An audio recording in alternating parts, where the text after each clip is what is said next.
কানপুরের উইকেট কিন্তু দারুণ। এখানে অনেক রান হচ্ছে। অন্ততপক্ষে ভারতীয় দল যেভাবে ব্যাট করেছে একেবারে টি-20 মেজাজে 8.22 তাদের ওভার প্রতি রান। এভাবে তারা বাংলাদেশি বোলারদের উপরে চড়াও হয়ে খেলে কিন্তু 285 রান করেছেন 9 উইকেটে। সে কারণে বাংলাদেশের বিপক্ষে 52 রানের একটি লিড পায় ভারতীয় দল এবং ভারত কিন্তু ইনিংস ঘোষণা করেন 9 উইকেটে 285 রান নিয়ে। পরে বাংলাদেশ দল একই উইকেটে যখন ব্যাট করেছে 11 ওভারে 2 উইকেটে 26 রান করেছে এবং 26 রানে এখনও পিছিয়ে রয়েছে। তো একই উইকেটে যেখানে বাংলাদেশ দলের এমন অবস্থা, যদি আমরা চতুর্থ দিন দেখি, 2.5 দিন বৃষ্টি হয়েছে, 2.5 দিন বৃষ্টির কারণে খেলা বন্ধ ছিল, মাঠ অনুপযুক্ত ছিল। 2.5 দিন পর বাংলাদেশ দল যখন ব্যাটিংয়ে নেমেছে, বাংলাদেশ কিন্তু আর 126 রান যোগ করতে 7টি উইকেট হারিয়েছে। একমাত্র মুমিনুল হক তিনি ক্যারিয়ারের 13তম সেঞ্চুরি করেছেন, ভারতের মাটিতে দ্বিতীয় বাংলাদেশি হিসেবে সেঞ্চুরি করেছেন এবং বিদেশের মাটিতে নিজের ক্যারিয়ারে দ্বিতীয়বার সেঞ্চুরির দেখা পেয়েছেন মুমিনুল হক। এমন ব্যাটিং তিনি করেছেন, 107 রানে অপরাজিত ছিলেন, বাকিরা কিন্তু কেউ উইকেটে দাঁড়াতে পারেননি। সেখানে ভারতীয় বোলাররা যে খুব দুর্দান্ত বোলিং করেছেন, আহামরি বোলিং করেছেন সেটি নয়, বরং বাংলাদেশের ব্যাটাররা কিন্তু উইকেটটা দিয়ে এসেছেন কিংবা বিলিয়ে এসেছেন যেটিকে বলা যায়।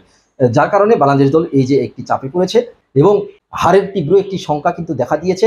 মাত্র 2.5 দিন যে টেস্টটি খেলা হচ্ছে সেই টেস্টে বাংলাদেশ দলের এমন অবস্থার কারণটা হচ্ছে ভারতীয় দলের অ্যাগ্রেশন এবং তাদের যে জেতার আকাঙ্ক্ষা কিংবা মনোভাব, সেই মনোভাব নিয়ে তারা সেভাবেই ব্যাটিং করেছে, যার কারণে কিন্তু 285 রানে তারা 9 উইকেট হারিয়েছে।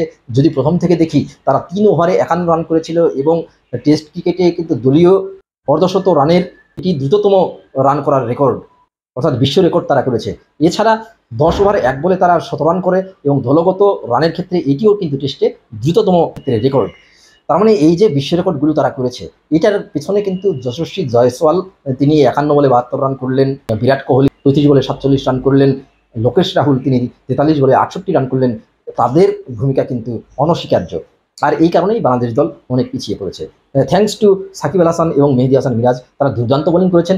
যদিও দুজনেই বেশ রান খরচ করেছেন, তবে অন্যান্যদের তুলনায় কিন্তু তারা যথেষ্ট ডিসিপ্লিন ছিলেন এবং বেশ ভালো বোলিং তারা করেছেন। কারণ তাইজুল ইসলামও ছিলেন বাঁহাতি স্পিনার, তিনি কিন্তু তেমন একটি প্রভাব ফেলতে পারেননি।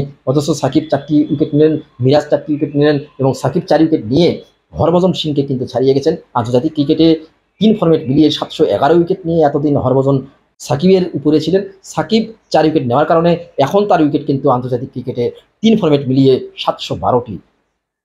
এবং যদি স্পিনারদের ইতিহাস আমরা ঘাঁটি, টেস্ট ক্রিকেটের ইতিহাসে স্পিনারদের তালিকায় এখন 5 নম্বরে রয়েছেন সাকিব আল হাসান। তার হয়তো এটি ক্যারিয়ারের সর্বশেষ টেস্ট হতে যাচ্ছে, সেই টেস্টে তিনি ভালো কিছু করুন, এটি আসলে ভক্ত সমর্থকদের একটি চাওয়াই ছিল, সেই চাওয়াটা তিনি পূরণ করেছেন। ব্যাট হাতে যদিও পারেননি, মাত্র 9 রানে ফিরে গেছেন। দুর্দান্ত একটি ক্যাচ ধরেছিলেন মোহাম্মদ সিরাজ, যার কারণে কিন্তু তাকে দ্রুত আউট হতে হয়েছে। এরপরেও বলবো যে বল হাতে অন্ততপক্ষে সাকিব তার ক্যারিশমাটা দেখাতে পেরেছেন। এই টেস্টে এখন বাংলাদেশ দলের যা করণীয় সেটি হচ্ছে উইকেটে টিকে থেকে পঞ্চম ও শেষ দিনে অন্ততপক্ষে 2 সেশন ব্যাট করা।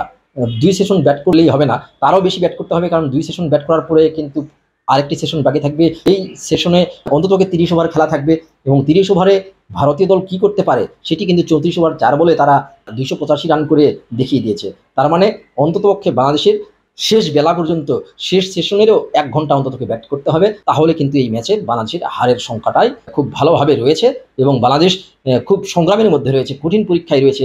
পঞ্চম দিন শেষ দিনে অশ্বিন, রবীন্দ্র জাদেজার স্পিন যে আরও ভয়ানক হবে তাতে কোনো সন্দেহ নেই। ইতিমধ্যেই অশ্বিন 2টি উইকেট তুলে নিয়ে কিন্তু সেটি দেখিয়ে দিয়েছেন। চতুর্থ দিন শেষ বিকেলে বাংলাদেশের যে 2টি উইকেট পড়েছে সেই 2টি উইকেটই তার দখলে গেছে। তো দেখা যাক বাংলাদেশ কালকে এই ম্যাচটি বাঁচাতে পারে কিনা, হার এড়াতে পারে কিনা। বাংলাদেশের ব্যাটারদের জন্য সবচেয়ে বড় পরীক্ষা, সেই পরীক্ষায় বাংলাদেশের ব্যাটাররা, যেহেতু কানপুরে দুর্দান্ত উইকেট রয়েছে, একদিনে 18 উইকেট পড়লেও 437 রান হয়েছে চতুর্থ দিন, যার সিংহভাগ রান যদিও ভারত করেছে। তার মানে এখানে রান করা খুব সম্ভব, একটু দেখে শুনে খেললে কিন্তু বেশ রান হবে। সেই রানটা বাংলাদেশের ব্যাটাররা করতে পারেন কিনা এটাই এখন দেখার অপেক্ষা, কারণ ব্যাটারদের উপরই নির্ভর করছে বাংলাদেশ এই ম্যাচটা বাঁচাতে পারবে কিনা। ধন্যবাদ সবাইকে।